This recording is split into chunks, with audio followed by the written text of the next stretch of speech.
Alors, monsieur, bonsoir, bienvenue dans ce journal. À la une de l'actualité ce soir, dans la ville de San Pedro, des voies neuves vont bientôt faciliter la circulation dans la cité portuaire. Les chantiers de renforcement et de construction vont prendre fin en début d'année 2023 à l'intérieur de la ville comme sur la route côtière. Les travaux avancent bien. C'est ce qui ressort de la visite du chef du gouvernement, le Premier ministre Patrick Achis, sur le terrain. Hier, le gouvernement s'est penché sur les questions de l'éducation, de l'enseignement supérieur et de la formation professionnelle. Il était question d'examiner les dispositions prises pour un bon déroulement de l'année scolaire au niveau de l'enseignement primaire, secondaire et supérieur. La distribution des manuels scolaires est en cours, les cités universitaires vont ouvrir et de nouvelles vont bientôt sortir de terre. À Yamoussoukro, le ministre d'État, ministre de la Défense devant la Commission de la Sécurité et de la Défense du Sénat, Téné Birahima Ouattara était porteur d'un projet de loi sur l'interdiction des armes bactériologiques. Il a également profité pour assurer les Ivoiriens sur les efforts consentis pour la libération des 46 soldats. Les présidents chinois Xi Jinping et russe Vladimir Poutine se sont réunis ce jeudi. C'était en marge d'un sommet de l'Organisation de coopération de Shanghai. Ils ont affiché leur volonté de se soutenir et de renforcer leurs liens en pleine crise avec les Occidentaux. Le président de la République et la première dame sont arrivés au Vatican cet après-midi pour une visite officielle. Alassane Ouattara aura une rencontre ce samedi avec sa sainteté le pape François. Le chef de l'État assistera également à une messe d'action de grâce pour la paix retrouvée en Côte d'Ivoire. Le président Alassane Ouattara prendra part à un déjeuner de travail avec le président de la République italienne à Rome. Le chef de l'État se rendra ensuite à New York pour la 77e session ordinaire de l'Assemblée générale des Nations unies. Il prononcera une allocution à la tribune le mercredi 21 septembre dans laquelle il présentera la vision de la Côte d'Ivoire sur la situation dans le monde et l'engagement du pays en faveur des thématiques comme la sécurité internationale, les droits de l'homme et les changements climatiques. Il aura également un entretien avec le secrétaire général des Nations unies, Antonio Guterres.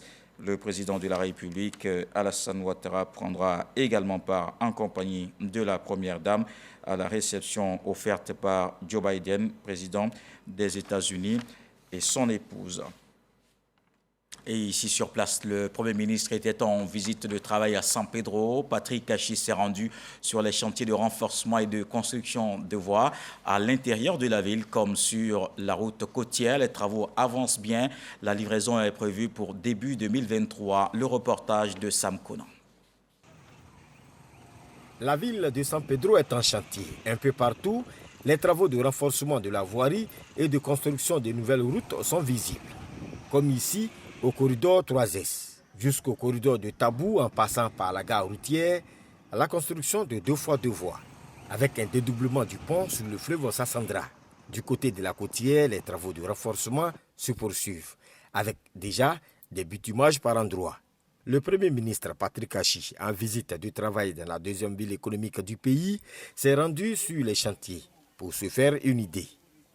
Il y a 25 km de voirie qui étaient donc prévus, plus de la voirie dans le cadre de la Cannes. Et ici, environ une quinzaine de kilomètres de voies, 2 fois 2 voies pour pouvoir désengorger les routes qui vont vers la côtière, qui vont vers Grande-Béréville et qui vont dans le centre-ville. Donc ces travaux sont relativement bien avancés, on en est à pratiquement 75%.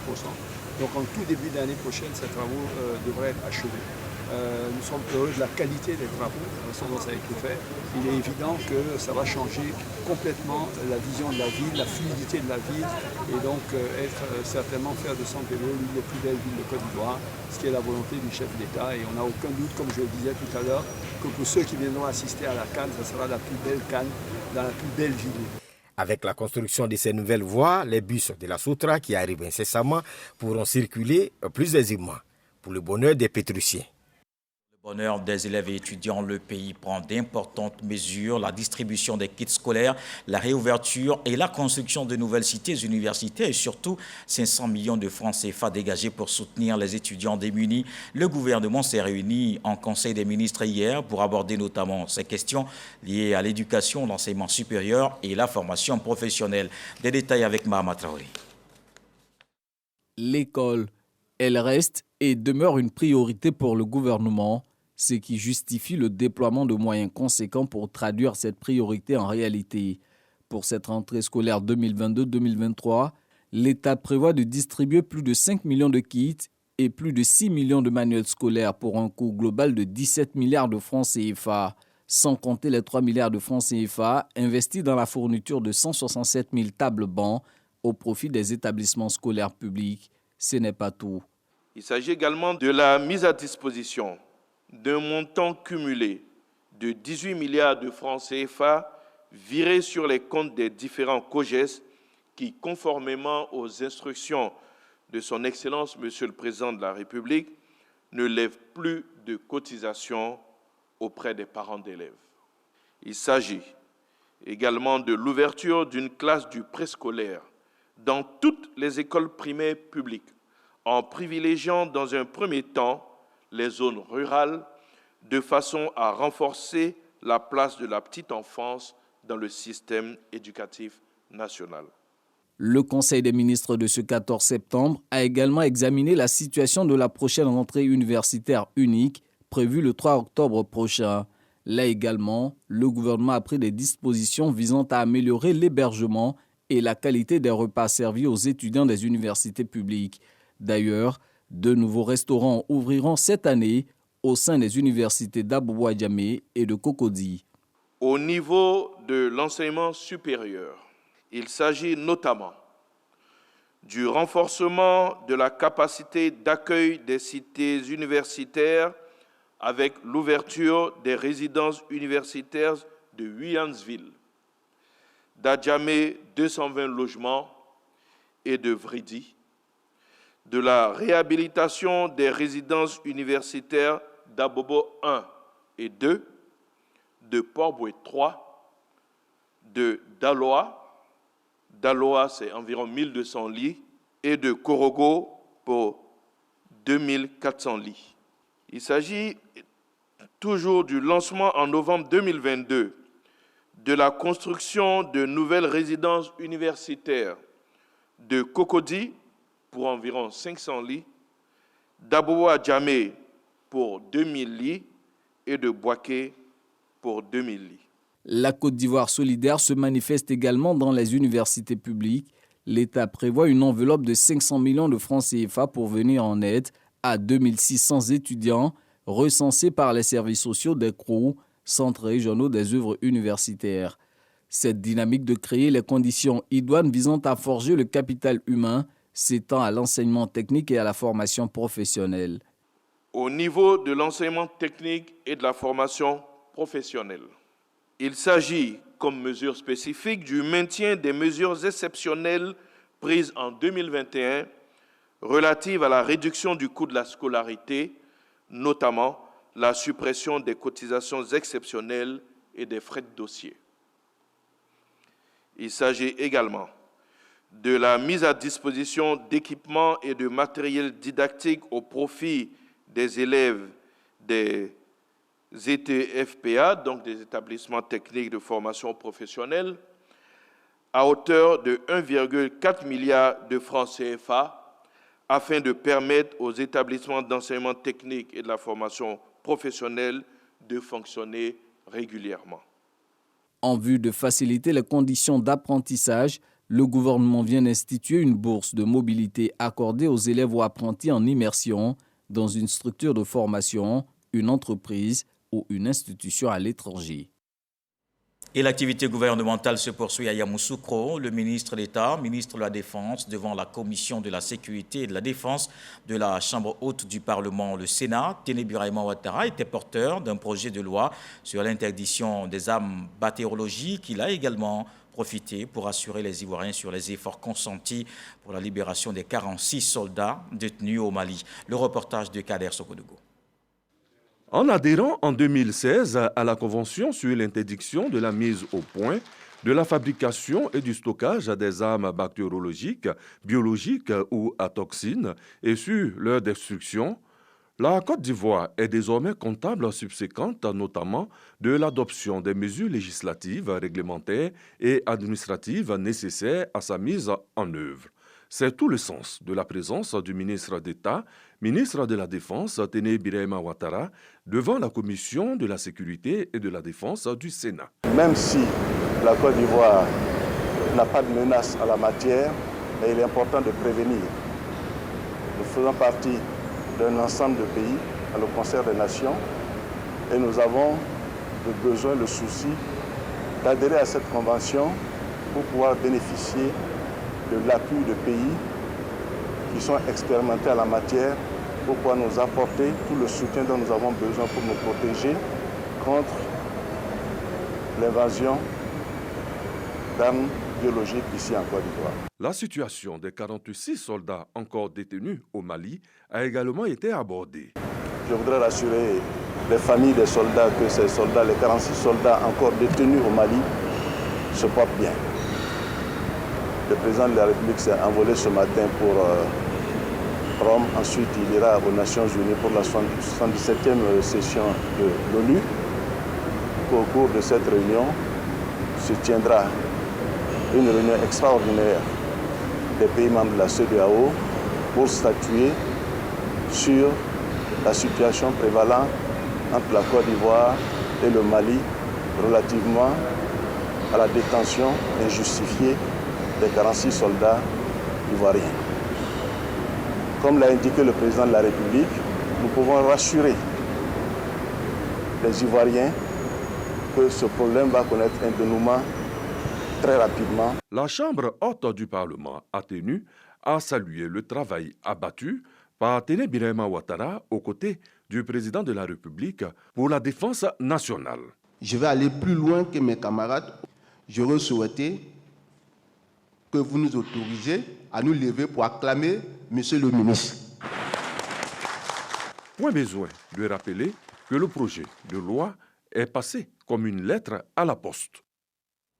Et la CEI a reçu ce jeudi une délégation du ministère de la Réconciliation et la Cohésion nationale. Le ministre Kouadio Konan-Bertin a félicité le président de la Commission électorale indépendante, Coulibaly Kuibia Ibrahim, pour le bon déroulement des élections depuis sa nomination. Il est revenu sur l'organisation de la présidentielle de 2020, les législatives de 2021 et les partielles de 2022. Laure Goretti à Boussanougou. Kouadio Konan-Bertin, ministre de la Réconciliation et de la Cohésion nationale, dans les locaux de la Commission électorale indépendante. Objectif, féliciter cette institution pour le travail effectué dans l'organisation des dernières élections.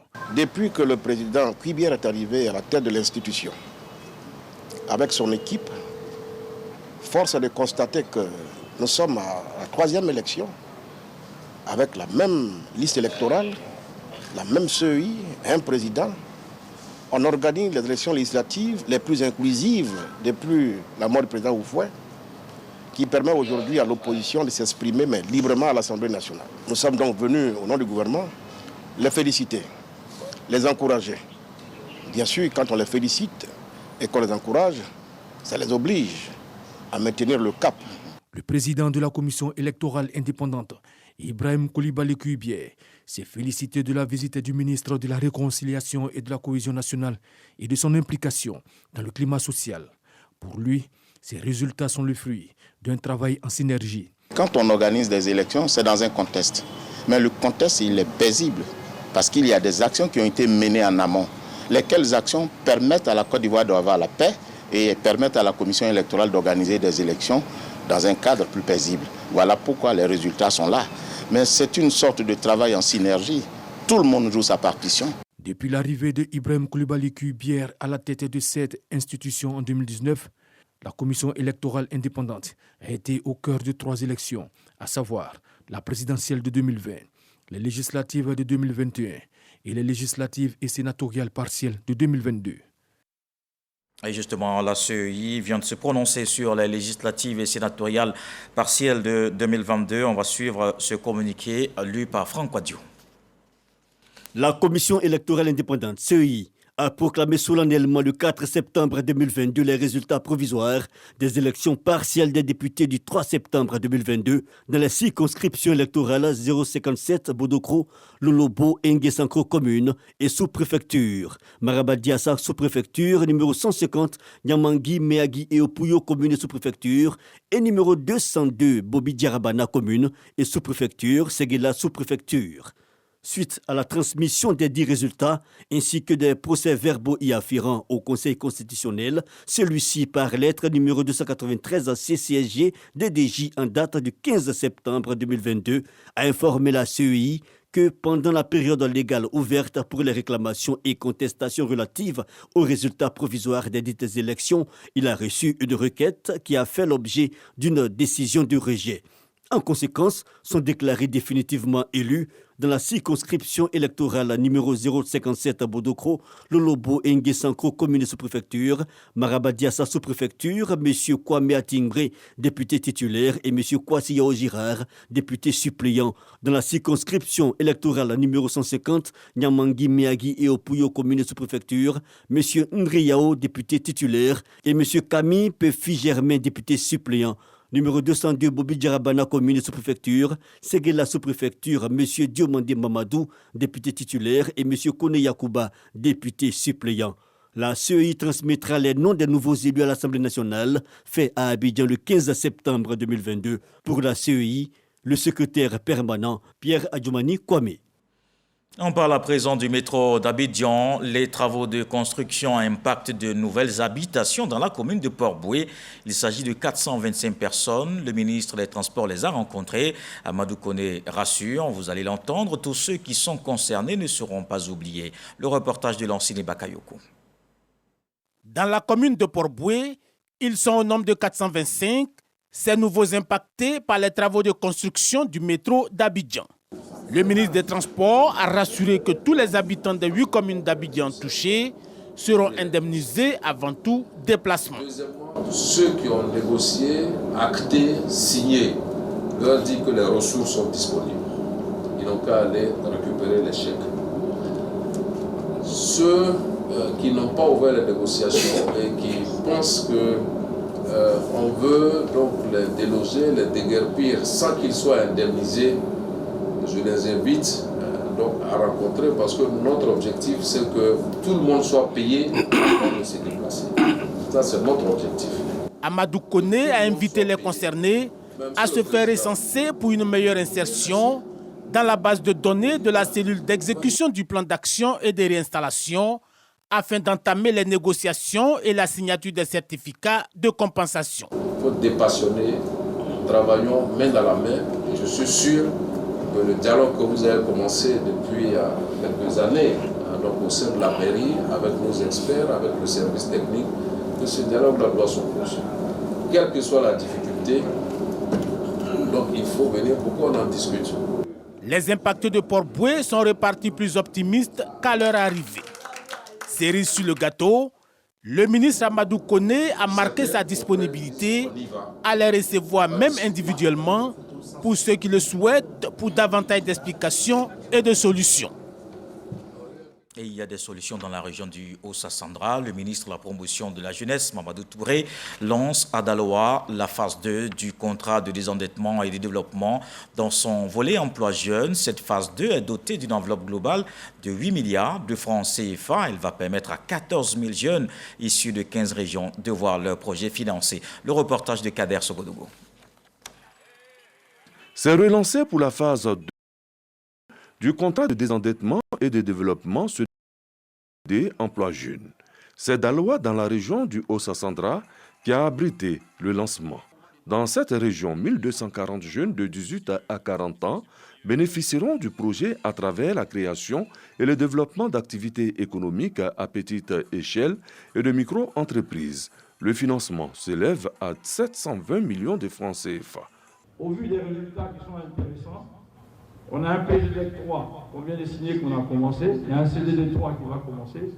Donc, il y a encore de l'argent qui arrive. On est autour de 50 milliards de francs qu'on va utiliser par le biais des collectivités. On vous a aidé. Vous avez amorcé une activité. Cette activité a réussi. rembourser au moins ce qu'on a mis à votre disposition pour aider d'autres jeunes. Pour le ministre de la Promotion de la Jeunesse, de l'Insertion professionnelle et du service civique, la phase 2 du CE2D Emploi Jeune reste une opportunité pour toute cette jeunesse de repartir de plus belle. La région de Haut-Sassandra fait partie des régions qui ont montré le plus d'efficacité dans la mise en œuvre de ce projet. Donc, ça fera autour de 2200 jeunes dans notre région qui auront bénéficié de projets de financement, soit dans le cadre du PGDEC, soit dans le cadre du projet CDD ou en termes d'appui additionnel du ministère. Cette phase 2 du CE2D Emploi Jeune va couvrir au total 15 régions. Le Bélier, le district de Yamoussoukro, la Mé, la Nyebitiassa, la Bagoué, le Kabadougou, le Moronou, le Boclé, San Pedro, le Haut-Sassandra, les Grands Ponts, le Lodibois, l'Ifou, le Sud-Komoué et le Gantougo. Le montant global est de 8 milliards de francs CFA. 14 000 jeunes seront ciblés. Et on continue de parler d'autonomisation. La ministre de la Femme, aux côtés des femmes du secteur de la pêche, Nassénéba Touré, leur apporte des matériels d'une valeur de 18 millions de francs CFA. Ce soutien va permettre de booster leurs activités. Le reportage de Khalil Diomandé, Jean-Marc Djadji. 100 bassines, 10 congélateurs d'une capacité de 750 litres et 10 glacières.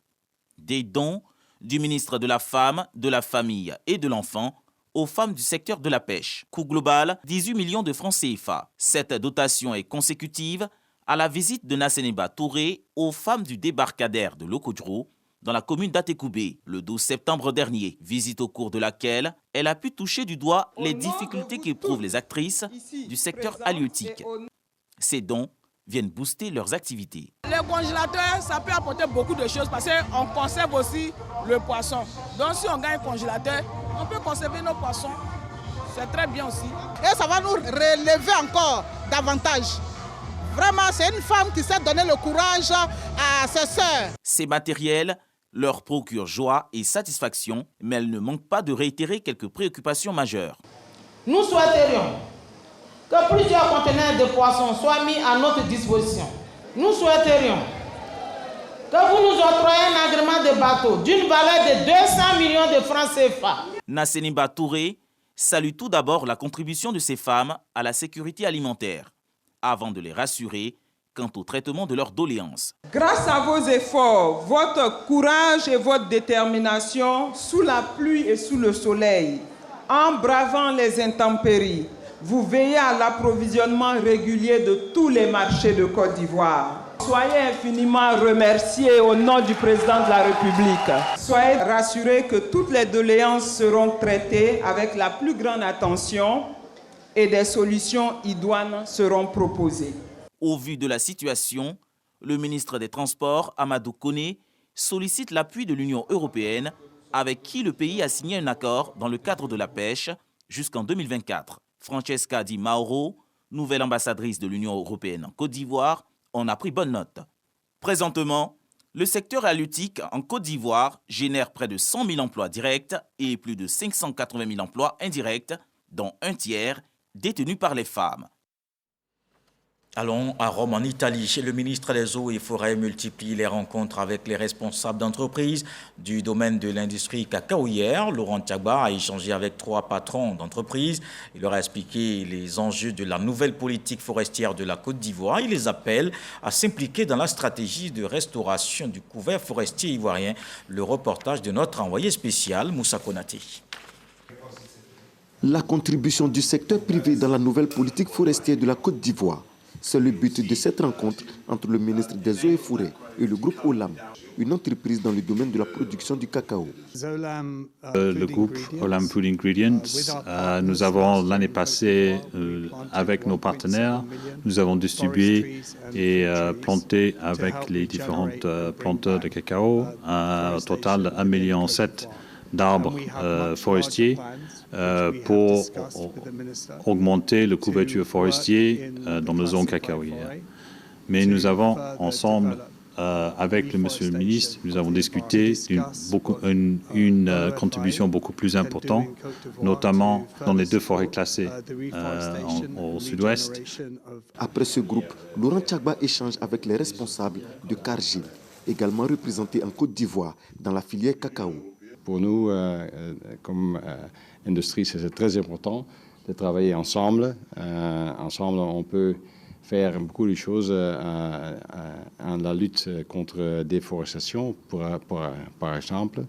Nous sommes disponibles pendant les années.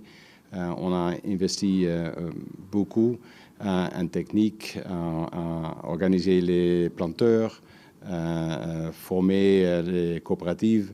Et je pense qu'il y a beaucoup de raisons de travailler ensemble. Dernier groupe reçu par le ministre Laurent Tchagba, l'entreprise Barry Calbo. Des rencontres avec comme unique objectif l'implication de ces acteurs dans la préservation du couvert forestier ivoirien. Tous ont pris la décision de pouvoir accompagner l'État de Côte d'Ivoire pour que des conventions soient signées à l'effet de pouvoir mobiliser des ressources pour que des programmes d'aménagement qu'on va arrêter d'accord parti puissent être mis en œuvre pour permettre à la forêt de la Côte d'Ivoire de rebondir.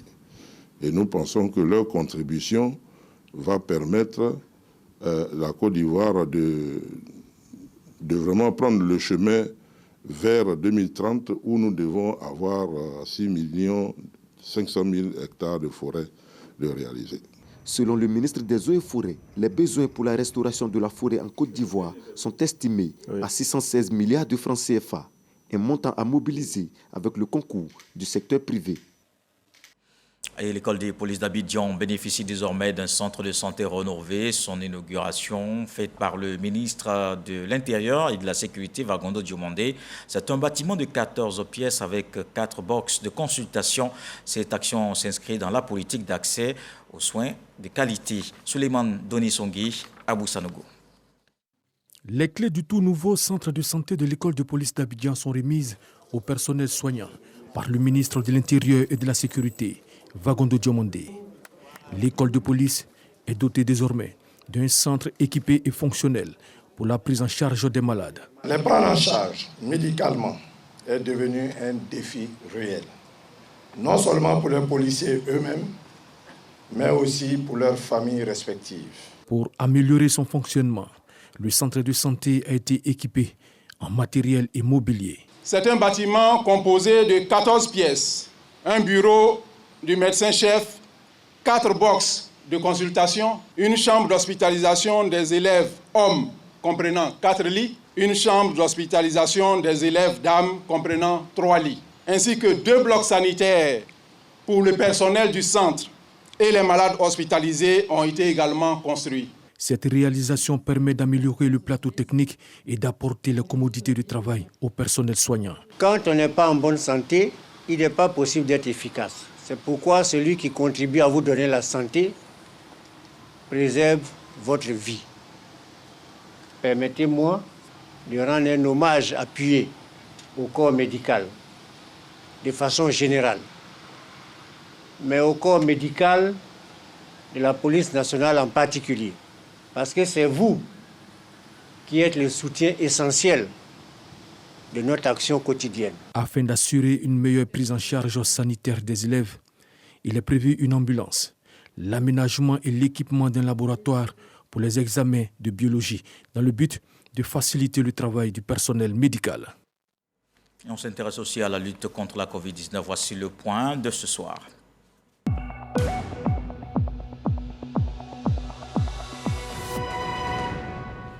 Le ministère de la Santé, de l'Hygiène publique et de la couverture maladie universelle a enregistré aujourd'hui 17 nouveaux cas de Covid-19, 16 guéris et 0 décès. À la date du 15 septembre 2022, la Côte d'Ivoire compte donc 86 990 cas confirmés, dont 86 128 personnes guéries, 822 décès et 40 cas actifs. Au total, 18 574 592 administrés contre la Covid-19.